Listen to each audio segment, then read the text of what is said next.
हदगाव ग्रामपंचायतीमधील कचरा गाडीचा वाद चिघळत चालला आहे.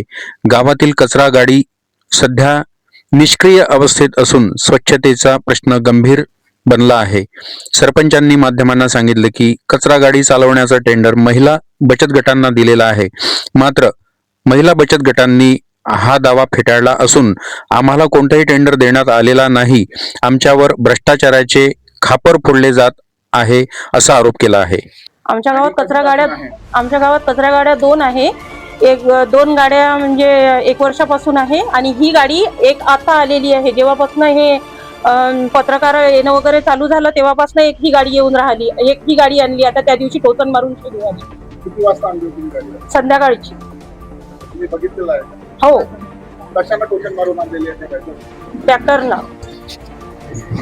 याबद्दल त्यांनी आमच्याकडे मंजुरीचा कुठलाही ठराव दिलेला नाही किंवा त्या गाड्याच्या चाव्या आमच्याकडे सोपवलेल्या नाही.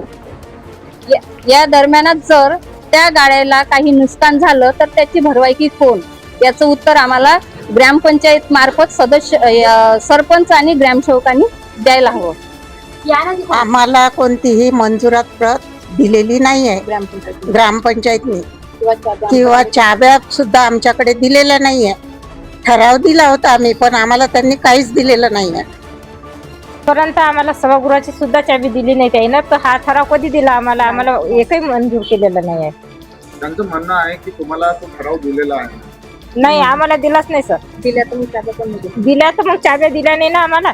सर, असं जर ग्रामपंचायतनं जर असे जर कामं दिले तर कोणतीच महिला अशी म्हणजे काम करू शकणार नाही. कारण ग्रामपंचायतनं जे आता या बायांवर आणून टाकलेलं आहे, असे जर आरोप जर लावत असेल तर कुठलीच महिला किंवा कुठलाच गट आणि कोणत्याच गावातल्या महिला हे असं काम करू शकणार नाहीये. ग्रामपंचायतला उत्तर मागणार